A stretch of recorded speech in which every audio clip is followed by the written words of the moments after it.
Good morning शेतकरी मित्रांनो, मी राहुल तांबे. तर आज आपली जी बॅच सुरू होती तिचे आपल्याला सॅम्पल पडलेले आहे.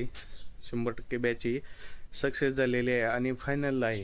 तर सॅम्पल कसे असतात हे तुम्हाला थोडक्यात माहिती देतो. ज्यावेळेस बॅच सुरू असते शेवटच्या ज्या टप्प्यामध्ये बॅच येते त्यामध्ये आपल्याला अळ्या अशा धागा सोडलेला दिसत असतात आणि त्यानंतर आपल्याला पातळ फिडिंग करून त्याच्यावरती चंद्रिका टाकावं लागतात. या पद्धतीने आपल्याला सॅम्पल दिसत आहे. हे बघू शकता व्हिडिओमध्ये बऱ्याचशा अळ्यांची स्पिनिंग पण चालू झालेली आहे. हे बघू शकता या ठिकाणी पण स्पिनिंग सुरू आहे. या ठिकाणी सुद्धा अळ्यांची स्पिनिंग सुरू आहे. हे बघू शकता, याला अळे तोंडातून धागा टाकू राहिले म्हणजे सॅम्पल पडला असं म्हणतात.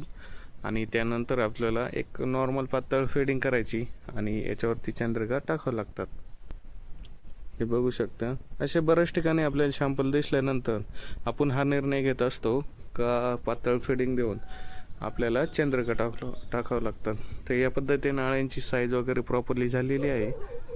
त्यानंतरच आपण सॅम्पल टाकत असतात अळ्या आणि त्यानंतर आपल्याला याच्यावरती फिडिंग करावं लागते. त्यानंतर आपण या पद्धतीने पातळ फिडिंग केली आणि अशा आपण सगळीकडे चंद्रिका टाकून घ्यायची आहे, वरती खाली वगैरे सगळीकडेच. या पद्धतीने संपूर्ण शेडमध्ये आपण चंद्रिका टाकून घ्यावं राहिलं, जेणेकरून अळ्या स्पिनिंगसाठी कोश बनवण्यासाठी आपल्या चंद्रिकावर येतील. आता या संपूर्ण एकरामध्ये आपण ही 300 बॅच काढलेली आहे. पूर्ण प्लॉट आपला संपलेला आहे. आता एकडा सरी आहे, यामध्ये आपली आत्ताची पातळ फिडिंग होईल. त्यानंतर हा जो प्लॉट दिसतोय तुम्हाला, या प्लॉटवरती आपली पुढली बॅच राहील.